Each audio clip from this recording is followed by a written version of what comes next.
क्या आप अपनी ऊंची ईएमआई से परेशान हैं? क्या आप इस इंतजार में हैं कि ब्याज दरें घटें तो आप लोन लें? तो आपकी चिंता आरबीआई ने भी अपनी सालाना रिपोर्ट में जाहिर की। सेंट्रल बैंक ने फिर दोहराया कि उसके ब्याज घटाने के बार बार कहने के बावजूद बैंक कर्ज सस्ता करने के लिए तैयार नहीं है। दूसरी तरफ बैंकों की अपनी दलील है।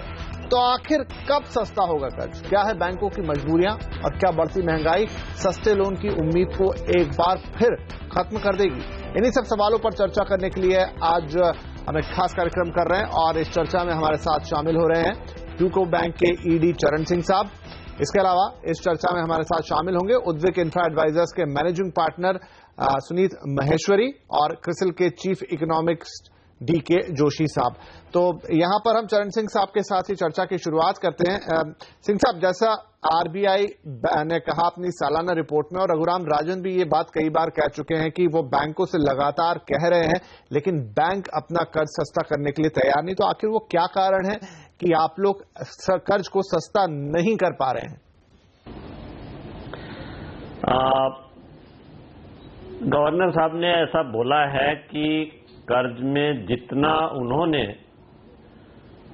आरबीआई में जो रेपो रेट में कमी किया है वो पूरा रेट ट्रांसमिट नहीं हुआ। ऐसा नहीं बोल सकते कि कर्ज सस्ता नहीं हुआ है। कर्ज में जैसे जैसे आरबीआई में रेपो रेट में कमी होती है तो बैंक्स भी अपनी दरें घटाते हैं, लेकिन पूरा 100% ट्रांसमिशन नहीं हो पाया है और उसके बहुत सारे कारण हैं। अगर उसको आप पूरा डिटेल में समझने की कोशिश करेंगे तो सबसे पहले तो हमें जानना होगा कि जो बैंक जो अपनी दरें फिक्स करते हैं ब्याज की, वो किस तरह से करते हैं। तो बैंक का ब्याज दरें फिक्स करने में 4 कंपोनेंट होते हैं जनरली। जो एमसीएलआर, आज के जो अभी जो रिसेंट जो सिस्टम है ब्याज दरें फिक्स करने का, एमसीएलआर के 4 कंपोनेंट होते हैं। एक है मार्जिनल कॉस्ट ऑफ फंड्स और उसमें मेन कंपोनेंट होता है मार्जिनल कॉस्ट ऑफ बारोइंग।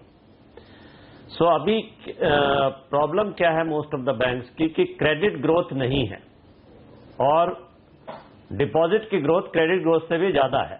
तो एक तरीके से मार्केट से बारोइंग बैंकों की बहुत कम है और जब बारोइंग बहुत कम है तो नेचुरली आरबीआई रेट घटाएगा भी तो उनको बारो ही नहीं करना है तो उसका इम्पैक्ट बैंकों पे ज्यादा पड़ता नहीं है। तो जहां जब क्रेडिट ग्रोथ ज्यादा होती है डिपॉजिट ग्रोथ के मुकाबले में तो ऑफकोर्स उस टाइम में बैंक्स को क्रेडिट देने के लिए मार्केट से बारो करना पड़ता है और वहां पर उसका इम्पैक्ट आता है। तो ये एक कारण है कि क्रेडिट ग्रोथ ना होना और उसके साथ साथ ऑफ कोर्स। हाँ, हेलो जी, तो मैं समझा ये बात। मैं डीके जोशी साहब को इसमें लेकर आता हूं। जोशी साहब, एक तरफ आरबीआई कहता है कि उसने अपनी तरफ से 2015 के बाद अभी तक करीब 2.25% का रेट कट कर दिया, लेकिन इधर बैंक्स की दलील है कि उनके लिए कॉस्ट ऑफ फंड आज भी महंगा पड़ रहा है, उनके लिए प्रॉफिटेबिलिटी पे बहुत दबाव है और तीसरी बात की जो क्रेडिट ऑफ टेक है वो काफी कम है। अगर वो बढ़ेगा तो शायद वो अपनी तरफ से सोचे भी कि कम करे। तो ऐसे में फिर ये बैलेंस सिचुएशन कैसे आएगी? क्योंकि बहुत सारे क्रेडिट लेने वाले ये सोच के बैठे हैं कि जब दरें थोड़ी उनके हिसाब से कम होंगी, थोड़ी उनके दायरे में आएंगी तो वो लोन लेंगे। तो दोनों तरफ ये असमंजस की स्थिति है। तो मुझे लगता है कि अभी थोड़ा सा और इंटरेस्ट रेट बैंक सॉफन करेंगे आगे चलते हुए, क्योंकि सेंट्रल बैंक का जो फोकस है वो लिक्विडिटी में आ गया है और उसके कारण से अगर आप देखें 10 ईयर बॉन्ड्स जो एक तरह से रिस्क फ्री रेट होता है सिस्टम में, वो भी अभी पिछले कुछ महीनों में काफी नीचे आ गया है। तो एक तरह से सॉफ्टनिंग इंटरेस्ट रेट की शुरू हो गई है और वो स्प्रेड भी हो रही है। पहले वो सिर्फ लिमिटेड थी। आरबीआई का जो सिग्नल था वो 150 बेसिस पॉइंट उन्होंने रेट काटा है अभी पिछले इस रेट डाउनटर्न के साइकिल में।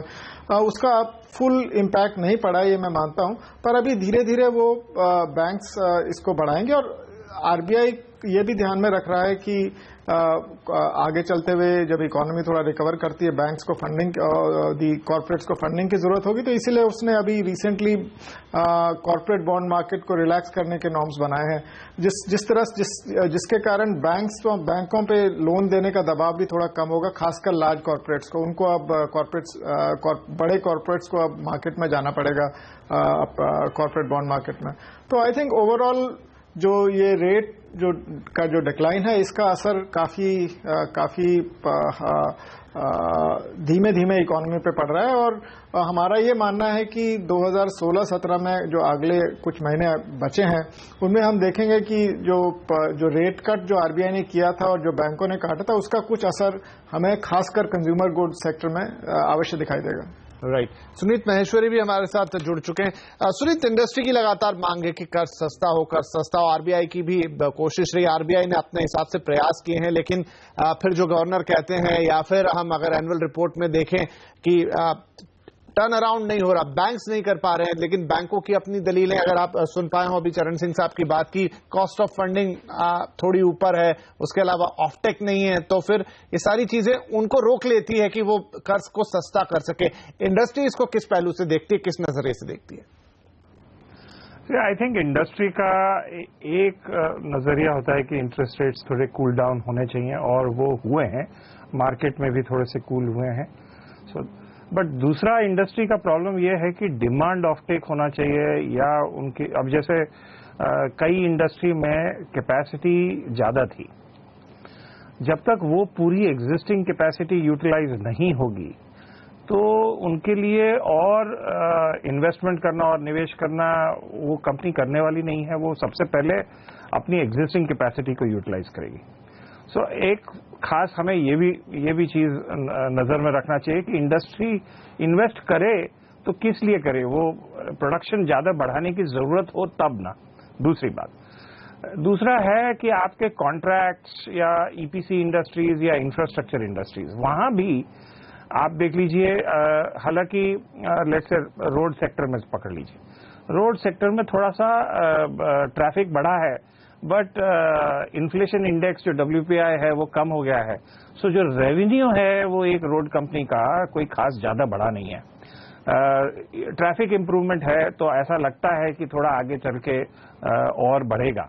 तो अब जब तक वो रेवेन्यू इनपुट उनका ठीक नहीं होगा तो वो रोड प्रोजेक्ट्स ठीक नहीं होंगे।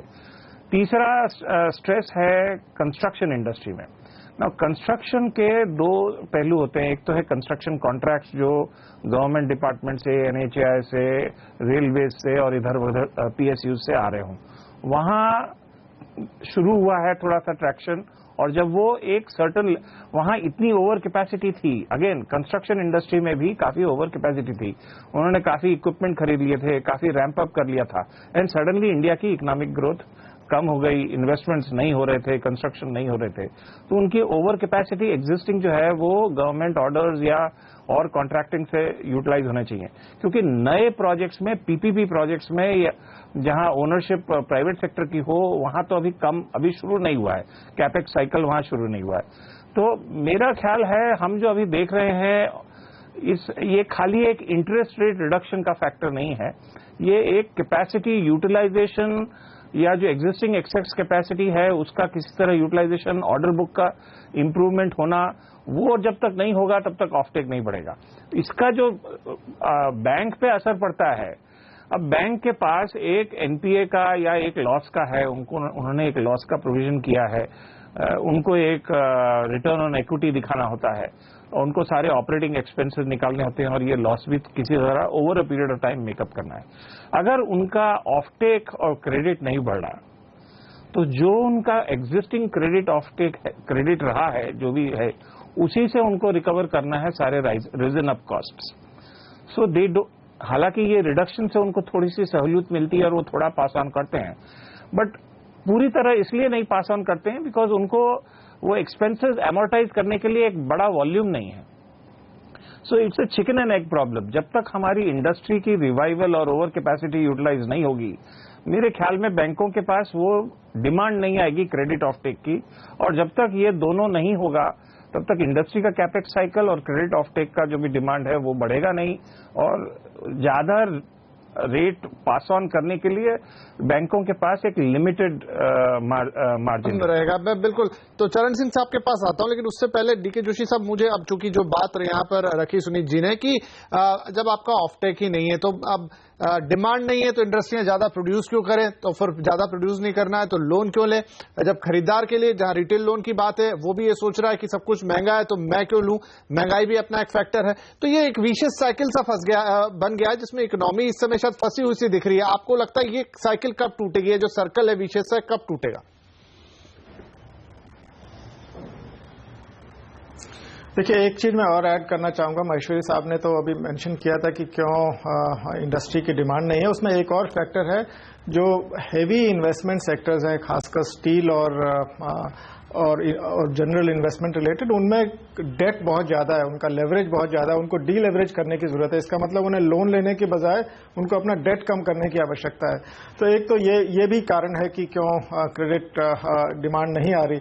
और जहां तक विशेष साइकिल का सवाल है, वो आपकी बात बिल्कुल सही है। अभी इन्वेस्टमेंट साइकिल में पिकअप नहीं दिखाई दे रहा, खासकर प्राइवेट इन्वेस्टमेंट में। जो इस साल है 2016-17 में, उसकी रिकवरी थोड़ा ज्यादा बैलेंस्ड रहेगी। अभी तक हमने कंज्यूमर गुड्स सेक्टर को थोड़ा अच्छा परफॉर्म करते हुए देखा है, और कंजम्पशन डिमांड को खासकर अर्बन एरियाज में, क्योंकि इस साल मानसून नॉर्मल है, तो ये रूरल एरिया में भी कंजम्पशन डिमांड बढ़ने की आवश्यकता है। तो एक तरह से कंजम्पशन डिमांड जो है थोड़ा बैलेंस हो जाएगी। जब कंज्यूमर डिमांड बढ़ेगी तब कैपेसिटी यूटिलाइजेशन भी मैन्युफैक्चरिंग सेक्टर की थोड़ा इंप्रूव होगी। तो उससे फिर कंडीशन क्रिएट होती है कि आप आगे कोई इन्वेस्टमेंट की सोचें। तो हमारा ये मानना है कि अभी अगले 12 महीने तक तो हमें प्राइवेट इन्वेस्टमेंट साइकिल जो है उसमें कोई ज्यादा मोमेंटम दिखाई नहीं दे रहा, वो वीक ही रहेगा। सिर्फ इन्वेस्टमेंट्स उन्हीं सेगमेंट्स में हो रही है जहां पे ये डिमांड का इश्यू नहीं है, जैसे कि रिन्यूएबल एनर्जी, जहां पे रेगुलेटरी या गवर्नमेंट का पुश है। बाकी जो प्राइवेट सेक्टर है वो अभी भी एक्सेस कैपेसिटी और लेवरेज के कारण काफी कंस्ट्रेंट है इन्वेस्टमेंट करने के लिए। तो इसलिए ये विशेष साइकिल हमें लगता है धीरे धीरे इंप्रूव होगा, और 2016-17 में हम कंजम्पशन लेड रिकवरी देखेंगे, और 2017-18 में धीरे धीरे प्राइवेट इन्वेस्टमेंट आनी शुरू होगी। तो फिर उसके साथ जो रिवाइवल है वो भी धीमे धीमे क्रेडिट का हमें होता दिखाई देगा। कोई बहुत ही सर्ज हमें क्रेडिट डिमांड में इस समय नहीं दिखाई दे रहा अगले एक साल में। तो जी, तो चलिए यहां पर मैं लूंगा एक छोटा सा ब्रेक, लेकिन एक जो बात होती है NIM की, नेट इंटरेस्ट मार्जिन की, जो कहा जाता है कि बैंक्स में जो हिंदुस्तान में चाहे प्राइवेट बैंक हो चाहे PSU बैंक है, अपना मुनाफे थोड़े ऊपर रखते हैं, अपना मार्जिन थोड़ा ज्यादा रखते हैं, वर्ल्ड वाइड प्रैक्टिस जो है उससे थोड़े ऊपर है। तो अगर यहां पे थोड़ी सी गुंजाइश बने तो लोन सस्ता हो सकता है, पर कि गुंजाइश कितनी हो सकती है, आखिर चरण सिंह साहब से सवाल उठाएंगे, लेकिन थोड़े से ब्रेक के बाद।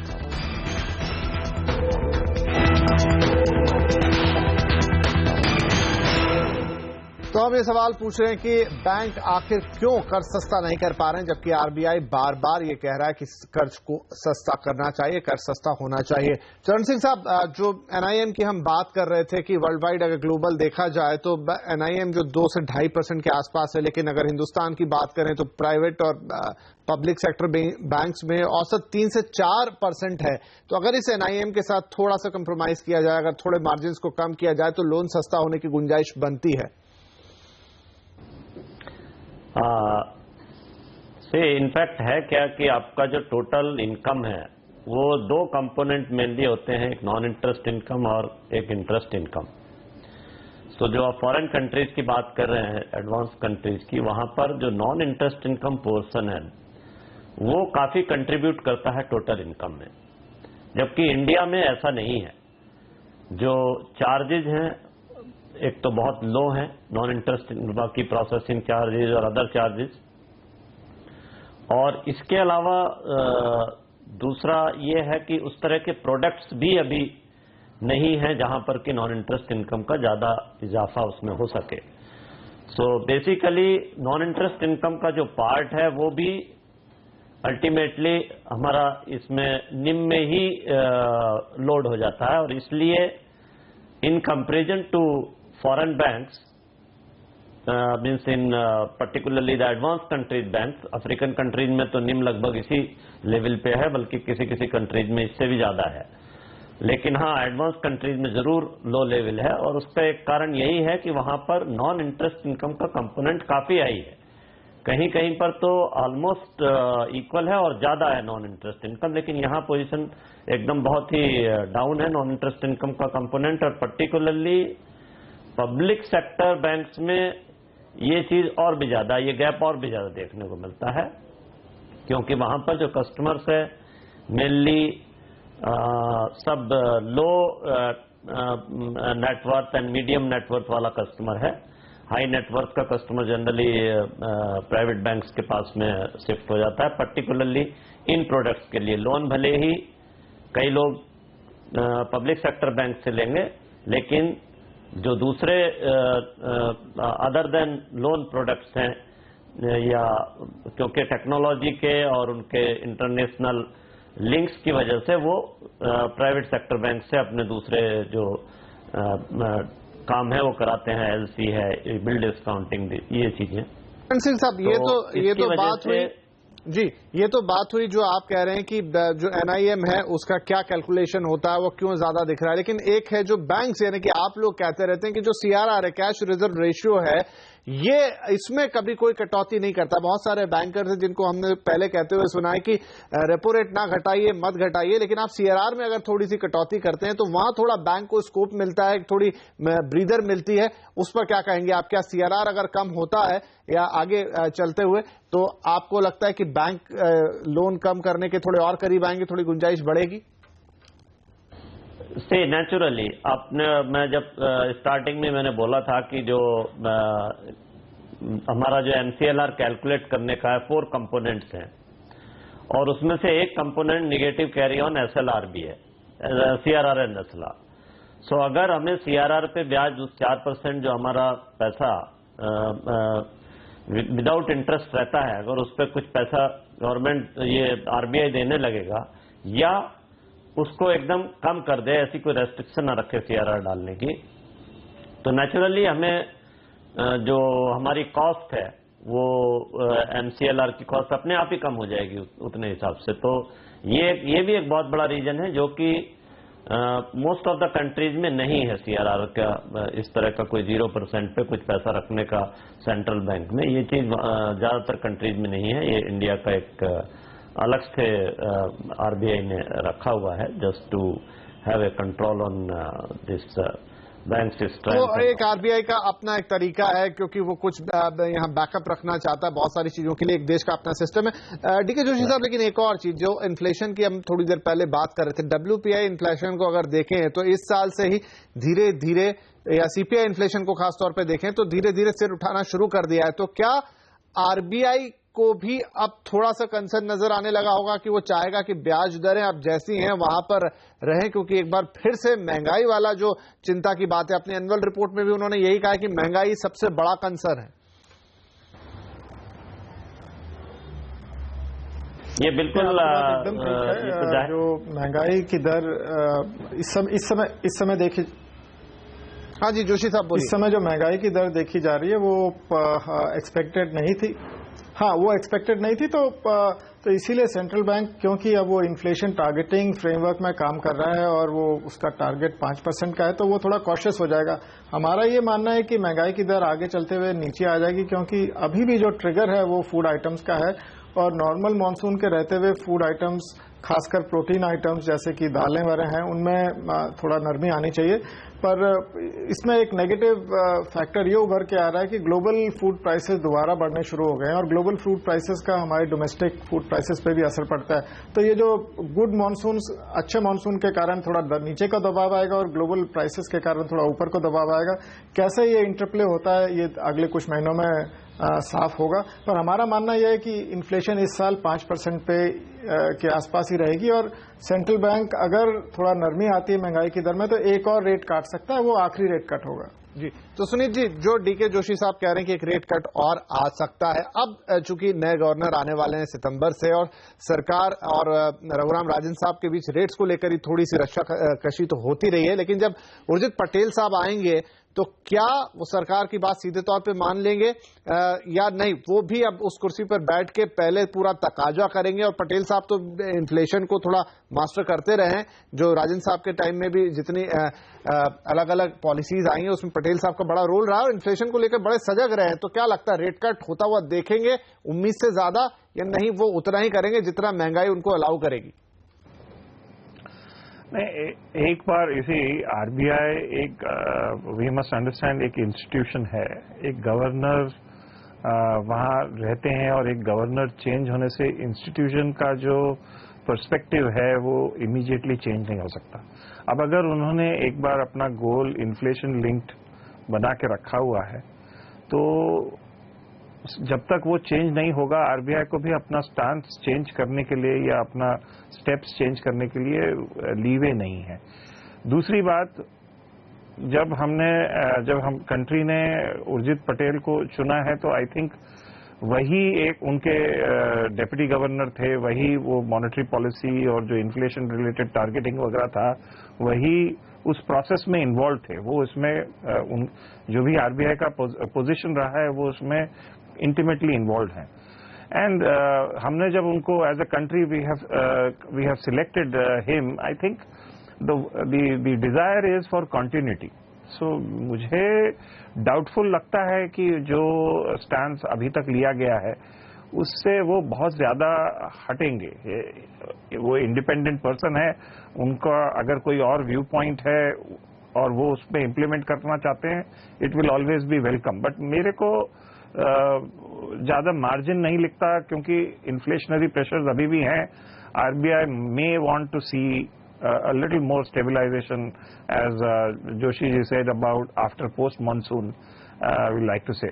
I just want to add one comment on the CRR. You know, there is not only about how much money is impounded by CRR, but also the fact कि CRR के ऊपर कोई इंटरेस्ट नहीं है। And therefore जब banks के ऊपर कुछ CRR का इम्पोजिशन होता है, उतना फंड्स जब इंटरेस्ट नहीं उनको मिलते तो एक नेगेटिव कैरी उनके पूरे सिस्टम में आती है जो उनको कहीं और से मेकअप करना होता है। So if we can find a solution to this, releasing CRR means you are releasing more cash in the system, तो शायद वो एक मॉनिटर बात बने चलिए क्योंकि कार्यक्रम के बिल्कुल अंत में आ गया। चरण सिंह साहब, बस अंतिम 20-30 सेकंड है मेरे पास। हम कब तक उम्मीद करें, बैंक कब कर्ज सस्ता कर रहे हैं? कर्ज तो सस्ता हो ही रहा है एंड एवरीडे आई थिंक आप न्यूज़पेपर में पढ़ते होंगे, आज इस बैंक ने अपनी MCLR की दरें घटा दी हैं, आज इस बैंक ने। ऐसा नहीं है नहीं हो रहा है, कर्ज की दरें तो घट रही हैं और बैंकों में भी सही देखिए एक साथ तो ज्यादा डालेंगे तो फ्लड आ जाएगी, इसलिए बूंद बूंद करके ये कम कम ही होगा, कट तो धीरे धीरे आएगा। चलिए, तो फिर भी उम्मीद करें यहाँ की आप आने वाले वक्त में अगर थोड़ा महंगाई काबू में रहती हो, जैसा डीके जोशी साहब भी उम्मीद जता रहे हैं कि आने वाले वक्त में, क्योंकि पूरा का पूरा फूड बेस्ड इन्फ्लेशन है, तो ये काबू में आएगा। आरबीआई की तरफ से भी थोड़ा प्रेशर हटेगा और अगर पूरी इकोनॉमी में अच्छे मानसून की वजह से थोड़ी रफ्तार आती है तो बैंकों के लिए लोन ऑफटेक बढ़ेगा और उससे चारों तरफ से इकोनॉमी का जो पहिया घूमेगा तो शायद हम देखेंगे कि बैंक्स की तरफ से थोड़ा जितना उम्मीद की जा रही है उतना रेट कट आता हुआ दिखाई देगा। फिलहाल आप सभी का इस चर्चा में शामिल होने के लिए बहुत धन्यवाद। नमस्कार।